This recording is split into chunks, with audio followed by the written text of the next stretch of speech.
ल जसुवा के गर्नु भएको यो पेस्ट बनाउनु भएको हो किम्चीको लागि नि ओके अघि हात पोल्दै थियो नि okay strong boys and girls छ नि त यहाँ एन्जलिसा नानालाई पनि लु दिनु त एकखेप एन्जलिसा नानाको त यहाँ गालामा पनि उछिटियो जस्तो छ खोले यहाँनिर हो नि कतिको गाह्रो हुँदैछ गाह्रो छ ओके नाना माइलीले भनिदिनु हुनेछ यो खोर्सानीको धुलो पाप्रिका यो तिल भुटेको यो टिमुरको धुलो यो जिरा यो लसुनको धुलो अनि यहाँ चाहिँ हाम्रो साग लेटस भनौँ न के भन्छ किम्ची बनाउने अनि यो चाइनिज कोपी भनौँ न यसलाई अहिलेको लागि सो ल अब चाहिँ हाम्रो सुरु भयो है त हामी अब चाहिँ किम्चीमा हाम्रो यो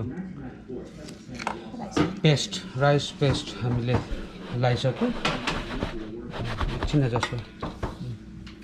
अनि यो चाहिँ पाप्रिका हाल्यौँ अनि यो तिलको धुलो भुटेको अनि यो चिल्ली पाउडर अनि यो चिल्ली पाउडर चाहिँ अलिक हाँची आउँछ कोही बेला मिस्टर टिम्बुर यो जिरा अलिकति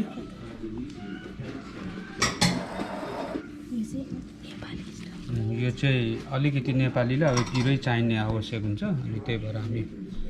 पिरो अब हामी यसलाई मोल्छौँ अनि हामी यसलाई मोलेर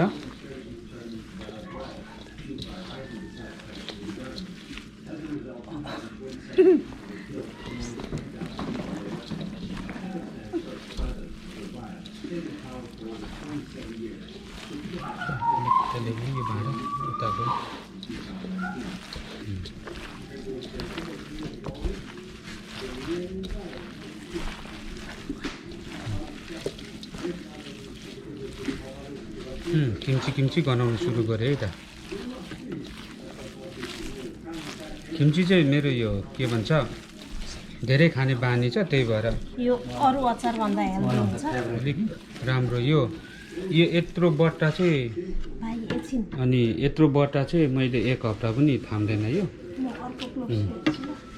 अनि अस्ति ठुलो लिएको थियो हामीले त्यो पनि 2 हप्तामै सिद्धियो अनि यो अहिले किम्चीको दाम पनि बढेको छ अहिले फेरि $25 कि कति दिएको थिएँ मैले मिस्टर जङ्गल जिममा सो आफै लाएर ट्राई गरौँ भन्ने हेतुले चाहिँ हामीले यो गरेको हो अब हेरौँ 1-2 दिनमा प्रिजर्भ गर्नुपर्छ त्यहाँदेखि कतिको अमिलो हुँदो रहेछ भन्ने हामीलाई थाहा भइहाल्छ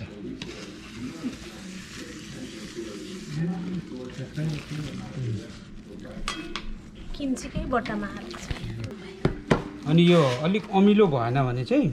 बाहिर निकालेर राख्नुपर्छ कि हप्ता दिन बाहिर राख्नुपर्छ त्यहाँदेखि चाहिँ फ्रिजमा त्यो कोही बेला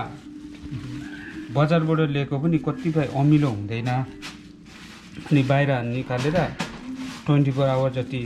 अथवा 48 आवर जति राखिदियो भने राम्रो हुन्छ तर फेरि कस्तो हुन्छ नि धेरै राख्यो भने पनि बिग्रिन्छ यो चाहिँ रेफ्रिजरेटरमै राख्नुपर्छ बनिसकेपछि हप्ता दिन 3-4 दिन चाहिँ बाहिर अमिलो हुनुको लागि चाहिँ किम्चीको जुस छ किम्चीको यही जुस हुन्छ अब यहीबाट जुस यो आउँछ यो राइस फ्लोर यो साग छ नि यो साग चाहिँ नि उयो हुन्छ नि त पछि गल्छ नि त गलेपछि यो मोर फ्लेक्सिबल हुन्छ अनि त्यहाँबाट चाहिँ अलिअलि जुस निस्किन्छ त्यही भएर यो बडी लाउनु हुँदैन बिर्को यति लाउनुपर्छ अर्को पनि चाहिन्छ सेम बट्टा ओके 2 बट्टा चाहिँ रेडी भयो होइन खोर्सानी लाग्छ नानी बाबु नगुदिन्छ लु हाल्न टाइट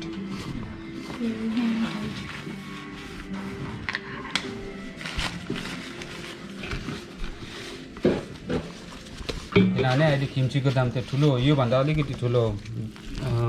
योभन्दा अलिकति ठुलो बट्टामा हामीले किन्यौँ भनेदेखिलाई इट कस्ट अलमोस्ट $25 यो अलिकति सस्तो साथै अर्ग्यानिक पनि फ्रेस अनि अब घरमै बनाएको कुरो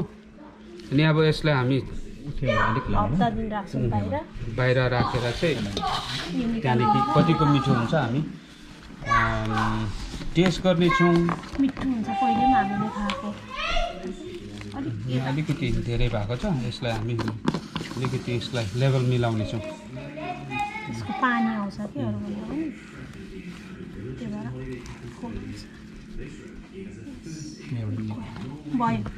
तपाईँहरू पनि किम्ची बनाएर खानुहोस् स्वस्थ रहनुहोस् यसको टेस्ट चाहिँ कस्तो होला यो टेस्ट अमिलै हुनुपर्छ जति अमिलो भयो त्यति जस्तो हो नि जति अमिलो भयो त्यति राम्रो किम्ची मुलाको पनि बनाउँदा हुन्छ तर अब ट्राई चाहिँ यो गरौँ पहिला होइन मिठो हुन्छ हामीले बनाएर यो एउटा बट्टा भयो यो दोस्रो बट्टा भयो यो तेस्रो भयो तीनटामा लगाएको छौँ अब यसलाई हामी प्रिजर्भ गर्नेछौँ बाहिर राख्नेछौँ अमिलो हुनुको लागि एटलिस्ट 6 to 7 days अनि त्यस पछाडि चाहिँ हामी किम्ची निकालेर हामी खानेछौँ मलाई जहाँसम्म लाग्छ 1 हप्ताभन्दा धेरै थाम्छ 2 हप्ता 1 महिना त थाम्छ तिनटाले धन्यवाद ल त सबैजनालाई सहयोगको लागि अनि यो किम्ची बनाउनुभन्दा अगाडि चाहिँ सानो हामीले के गर्नुपर्छ भन्दाखेरि चाहिँ त्यो सागलाई चाहिँ जुन चाहिँ लेटेस्ट हामीले ल्याउँछौँ विशेष आफ्नो डिजायर साइजमा काट्ने अनि काटिसके पछाडि चाहिँ तातो पानी उमाल्नु पर्ने अवस्था अनि तातो पानी उमालेर चाहिँ अनि त्यसमा चाहिँ साग हालेर अनि नुन हालेर चाहिँ आधी घन्टा चाहिँ सोक गर्नुपर्ने हुन्छ हैन आधी घन्टा सोक गरिसके पछाडि चाहिँ अनि त्यहाँदेखि निकालेर चाहिँ त्यहाँदेखि चाहिँ पानी तारेर चाहिँ अनि किम्ची बनाउनुको लागि तयार हुने धन्यवाद।